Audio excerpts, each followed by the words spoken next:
Agora, antes de qualquer coisa, eu peço que você colabore conosco. Se não é inscrito no canal, se inscreva. Clique no sininho e deixe o seu like, porque é a única linguagem que o algoritmo entende, especialmente aqui nessa plataforma em que a gente está para alcançar 1 milhão de pessoas, o que vai nos catapultar para um lugar de mais preeminência, de visibilização. E eu peço que você não deixe de participar e de chamar os seus amigos para se inscreverem, tocarem no sininho e deixarem o seu like, tá bom? No nosso último encontro, que eu tinha prometido que prosseguiria na terça-feira passada, está gravado aí, eu disse, terça que vem nós vamos começar no que aqui está dito, no findado sábado. Ao entrar, o primeiro dia da semana, Maria Madalena e a outra Maria foram ver o sepulcro. Aí se você vai a Marcos 16, você tem a mesma narrativa, seja dizendo no findado sábado, ou ao iniciar o primeiro dia da semana, ou seja, se foi de 11h30 para meia-noite, não faz mal, ou se foi de meia-noite para 1 da manhã, não faz mal, ou se foi às 3 horas da manhã, tanto faz. Foi nessa virada, e o Novo Testamento não tem nenhuma meticulosidade, nenhuma acurácia pequena, minimalista, amosquitada, de entidades de microscópio, de verdade, de vírgulas, a nos oferecer. Ou nos oferece uma narrativa do real, do histórico. Foi de sábado para domingo. Um pouco para lá, um pouco para cá. Isso é tudo coisa de religioso que quer ser preciso, mas esses 4 evangelhos aqui, Mateus, Marcos, Lucas e João, não nos oferecem essa precisão, nem cronológica, tampouco sequencial, não tem essa vontade e esse arbítrio de meticulosidades apequenadas para demonstração de exatidão. Exatidão aqui nos evangelhos é uma coisa só, a saber, o testemunho de que Deus estava em Cristo reconciliando consigo o mundo. Essa é a exatidão. Mas eu que disse que a gente iria começar no findar do sábado, vou fazer como eu sempre fiz durante o curso da nossa exposição de Mateus e vou fazer uso dos evangelhos paralelos, nas narrativas paralelas. E aqui no caso, no dia de hoje, eu trago você para o Evangelho de João, no capítulo 20, acerca do qual eu já fiz a narrativa, recorrendo ao Evangelho de João, capítulo 20, de 1 a 10, sem ler. Enquanto eu falava de Mateus, eu fui citando João de memória.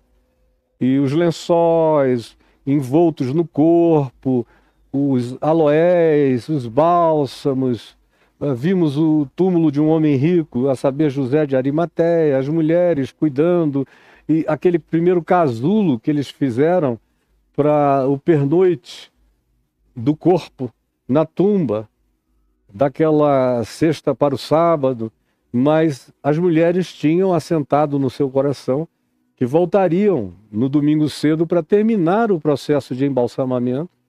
E eu também mencionei algo que só João menciona.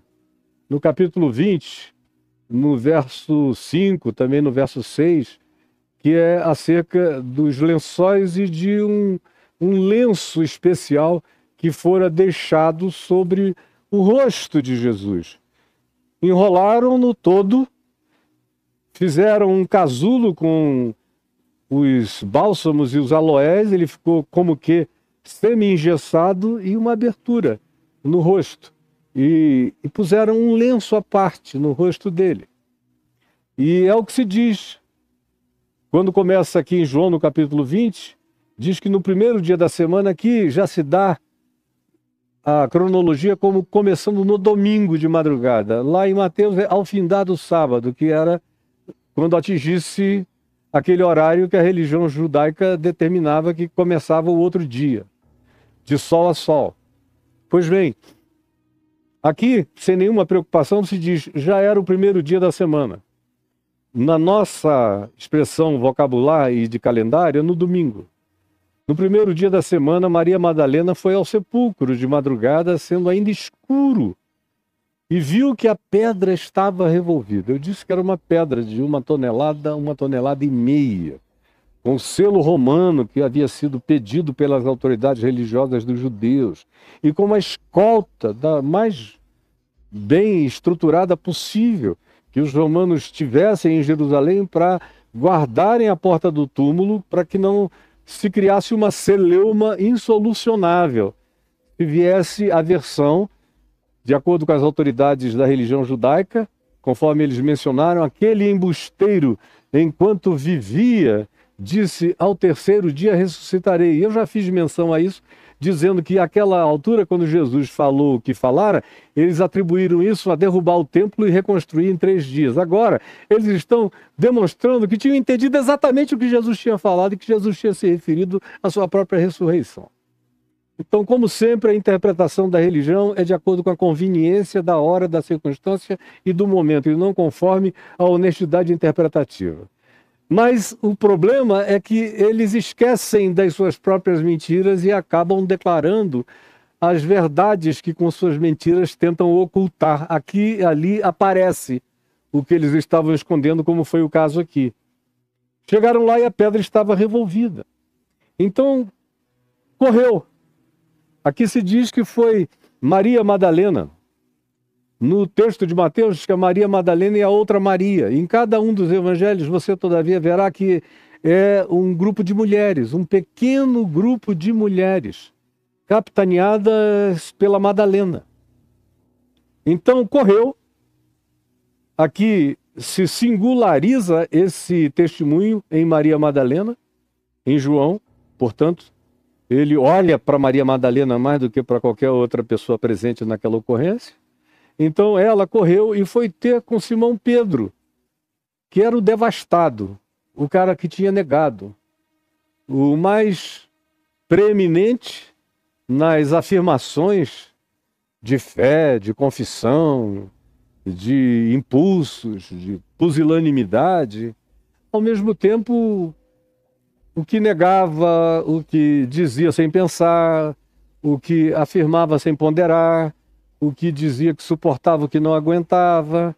Enfim, esse indivíduo que a gente teve já tanta intimidade com ele no curso desses 3 anos, viajando com ele de mãos dadas aqui pelas páginas do Evangelho, foi Maria e falou com Simão Pedro e com o outro discípulo. Por se tratar do Evangelho de João, é interpretação unânime, esse outro discípulo é o próprio João, sem fazer alusão explícita ao seu próprio nome. Era aquela famosa postura de humildade implícita, sem dizer, e eu também. Mas o outro discípulo, o discípulo a quem Jesus amava, aquele discípulo, em João, ele sempre recorre a algum modo dele em relação a Jesus para se autocaracterizar. E aqui é o outro discípulo, é quem estava sempre junto em todas, na transfiguração, nos ambientes os mais variados, no Getsêmani, onde quer que o grupo ficasse menor ou pequeno, João também estava lá. Pois bem, e o outro discípulo a quem Jesus amava, aí se sabe definitivamente que é João assinando o seu próprio nome, sem dizer e eu. E disse-lhes, Maria Madalena, tiraram do sepulcro o Senhor, e não sabemos aonde o puseram. Ou seja, os discípulos e as discípulas de Jesus disseram, tiraram a pedra e roubaram o corpo. A tumba está vazia. Aí quando Pedro e João ouviram isso, saíram correndo juntos, Pedro e o outro discípulo, e foram direto para o sepulcro. Eles não estavam a quilômetros de distância. Como eu tenho repetidamente dito, são distâncias pequenas. Provavelmente de onde eles estavam até o sepulcro de José de Arimateia, fosse uns 2 quilômetros no máximo. 2,5 estourando, já era uma distância enorme no âmbito da Jerusalém amuralhada. Não era nada grande, nem é. É só chegar lá e ver. Pois bem, saiu correndo com o outro discípulo. Ambos corriam juntos. Mas o outro discípulo, que é João, o mais jovem, esse que diz de si mesmo, aquele a quem Jesus amava, correu mais depressa porque era mais novo do que Pedro. Tinha mais gás. chegou antes de Pedro, passou a Pedro na corrida e chegou primeiro ao sepulcro e entrou. Ele chegou e olhou. E abaixando-se, ele viu os lençóis de linho soltos. O que chamou a atenção dele quando ele viu os lençóis de linho? É que os lençóis estavam num estado de oquidão. Como eles tinham sido o invólucro em torno do qual eles puseram o pano, o linho, e envolveram o corpo, chocou João. Não havia sinais de uma luta, de um indivíduo acordando da morte, querendo arrancar tudo. Ele desespera, vamos tirar tudo, sai daqui. Não. Estava oco.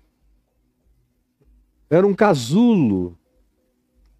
E qual era o sinal que mais tinha assombrado a João?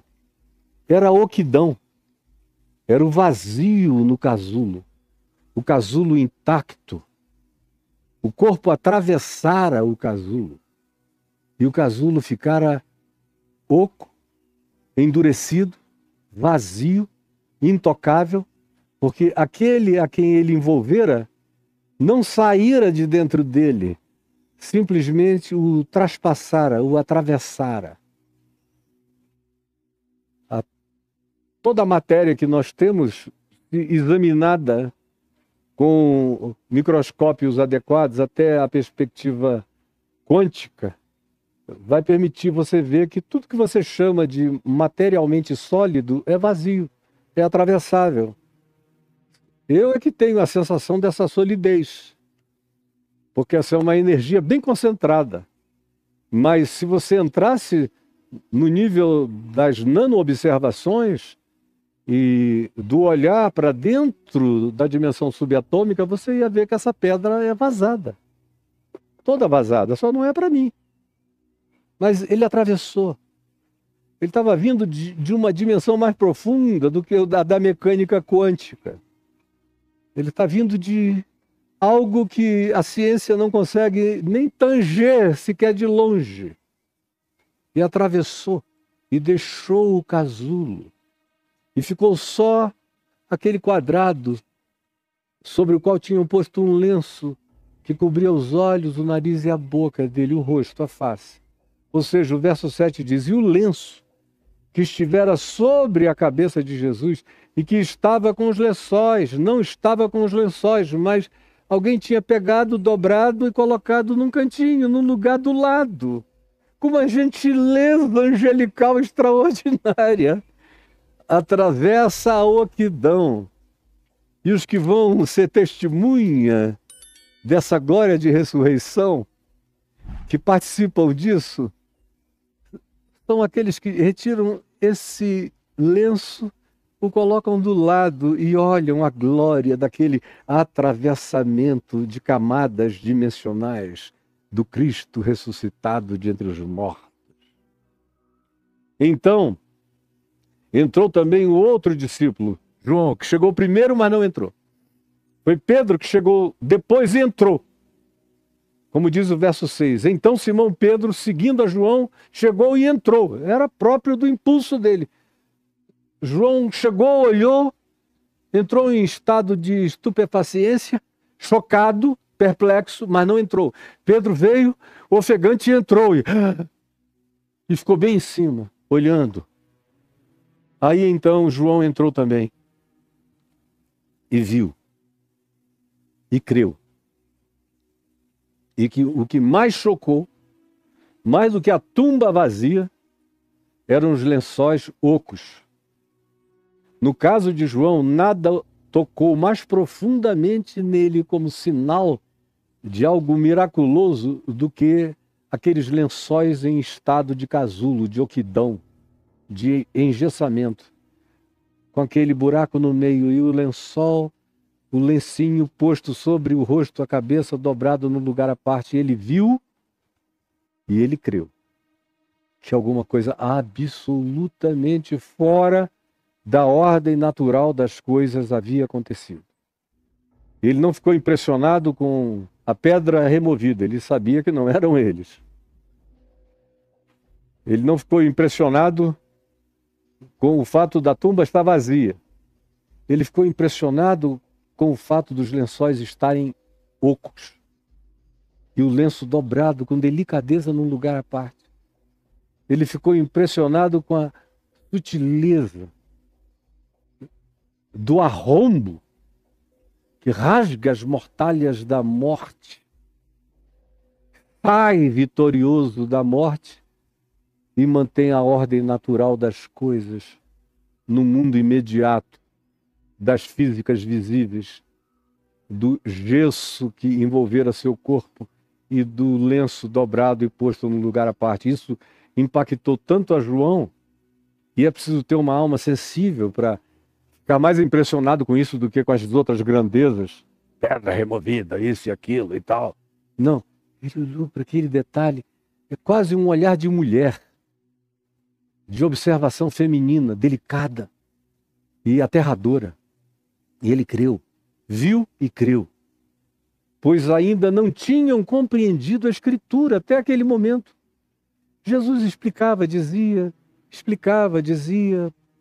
olha, vai se cumprir, é assim que vai acontecer, repetiu.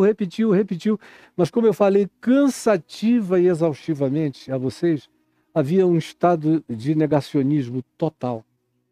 A escatologia à qual eles estavam condicionados, não só os religiosos judaicos, mas toda a população dos chamados filhos de Israel tinham uma determinada escatologia messiânica a qual eles estavam agarrados, e que mesmo Jesus tentando desconstruir aquela escatologia, eles não abriam mão dela. Isso foi uma das coisas mais violentas, eventualmente até em razão disso foi que Judas o traiu. Porque também esperava, pela sua perspectiva escatológica, que Jesus fosse virar a mesa no último momento e trazer o reino de Deus no peito e na raça, tudo aquilo que já vimos. Quando certos conceitos ideológicos, teológicos e preferencialmente escatológicos entram na cabeça da gente com suas profecias fanatizantes, é difícil mudar a cabeça de uma pessoa que tenha sido objeto desse condicionamento tão intenso, dessas repetições tão profundas, dessas esperanças fanáticas tão falsas. Porque nem os discípulos de Jesus foram capazes de, até o fim, entender. João diz aqui, pois ainda não tinham compreendido a Escritura, que era necessário que ele ressuscitasse de entre os mortos. E voltaram os discípulos outra vez para a casa onde estavam escondidos, pensando. Maria, entretanto, eu acho isso tão lindo. Maria, entretanto. Quer dizer, no meio de tudo isso, Pedro foi embora, João foi atrás, pensando. João tinha visto e disse, meu Deus, aquilo que ele vem falando aconteceu. Ele creu. Mas que dificuldade. Quantas camadas e camadas, layers e layers de teologia, de crença, de religião, de discurso político, ideológico, escatologizado. Quanto messianismo politizado eles carregavam na cabeça. Que, mesmo crendo, não foi o bastante para fazê-lo sair correndo e dizendo aconteceu algo. Não, voltou para casa. Tinha visto que algo acontecera. O que Jesus falara começou agora a ganhar mais concreção diante da percepção deles. Mas não o bastante. Voltaram para casa. Maria, entretanto.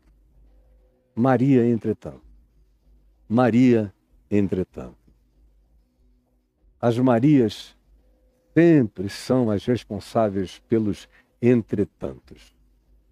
O entretanto é o que acontece no meio de tantas coisas e no meio de coisas. Entretanto, enquanto isto,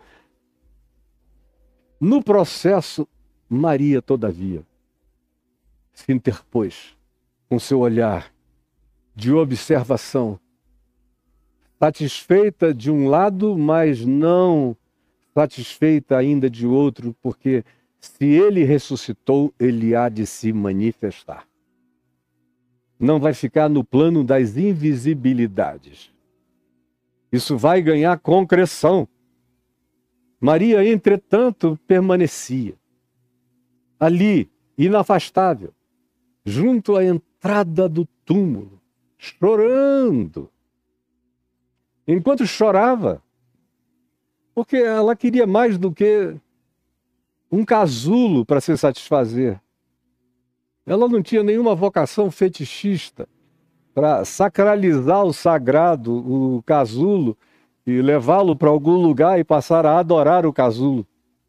É coisa de religioso. Ela tinha sido discípula de Jesus, em quem não havia uma gota de culto ao sagrado, nem aos fetiches de natureza religiosa. Maria, entretanto, estava ali, à entrada do túmulo, chorando, querendo mais do que um casulo. E enquanto chorava, abaixou-se e olhou para dentro do túmulo outra vez. E agora, além do casulo, ela viu dois anjos, dois seres, duas entidades, com aparatos de vestimentas, ou do que quer que os cobrisse. Na linguagem do homem de 2000 anos atrás, era uma vestimenta sobre essas entidades, cuja fisionomia não é descrita. Só se os identifica com dois mensageiros celestiais, duas entidades de recados divinos, de intervenções divinas, porque é isso que a expressão anjo significa. Dois anjos vestidos de branco, sentados onde o corpo de Jesus fora posto. Um à cabeceira do casulo e o outro aos pés do casulo e o casulo oco no meio. Então eles, esses entes celestiais ou multidimensionais, lhe perguntaram: mulher, por que choras? Por que choras? Por que choras? E ela lhes respondeu: porque levaram o meu Senhor e não sei onde o puseram. Até aqui Maria ainda tinha um Senhor carregável. Uma vez morto, a gente carrega. Tiraram da cruz, carregaram o corpo de Jesus, lavaram, perfumaram, involucraram, acasularam o corpo dele, colocaram um lencinho sobre o rosto. Era um Jesus ainda objetificável, era o Jesus ainda da crucificação. Não era o Cristo da cruz, ressuscitado de entre os mortos. Ela ainda estava com a mente pregada no cenário da crucificação, da angústia da morte, da perda, do vazio. E o coração dela queria mais. Ela suspeitava, mas não tinha se apropriado ainda. Por isso ela chora. Porque ela não fica satisfeita com um casulo vazio. Ela quer um corpo vivo, ressuscitado de entre os mortos, conversante, dialogal. Por isso é que os seres celestiais perguntam: por que tu choras? E ela lhes respondeu: porque levaram. É uma expressão que designa um objeto carregável, um andor, um santo. É um Cristo objético. É o Cristo do crucifixo, é o Cristo da crucificação. Não é o Cristo da ressurreição ainda. E a maioria das pessoas para na sua caminhada, que não dá nem para a gente chamar exatamente de caminhada de fé, mas para nas suas crenças no Cristo do crucifixo, no Cristo da crucificação. Não dão o passo para o Cristo da ressurreição, o Cristo da cruz, o Cristo do casulo vazio, da tumba vazia, e mais do que disso, um Cristo que não é levável, carregável por ninguém. É sobre ele que todas as coisas repousam e nele subsistem, e ele não é mais carregável por ninguém. Esse tempo acabou. Ela diz, porque levaram o meu Senhor e eu não sei onde o puseram. Pelo menos me dessem a informação para eu continuar a fazer o que eu estava fazendo. Ele não recebeu tratos finais, são carinhos femininos, cuidados bem de alma de mulher, de delicadeza feminina. Eu quero terminar o processo. Eu não posso deixá-lo incompleto em toda essa processualística de sepultamento. É por isso que eu estou chorando. Porque nem isso eu vou conseguir terminar o que eu comecei. Então esses seres celestiais falaram com ela. Após ela dizer, levaram a ele e eu não sei onde o puseram. Os seres celestiais ficam olhando para ela. Eu posso até vê-los com uma determinada expressão de um sorriso transdimensional, olhando nos olhinhos de Maria, que estava de cabeça baixa, com lágrimas caindo, e eles olhando para ela, quando de repente o que acontece é aqui descrito. Tendo dito isto, que ela não sabia onde ele estava e ela queria terminar o trabalho que começara, ela voltou-se para trás, ela sentiu uma presença. Porque ela sente uma presença.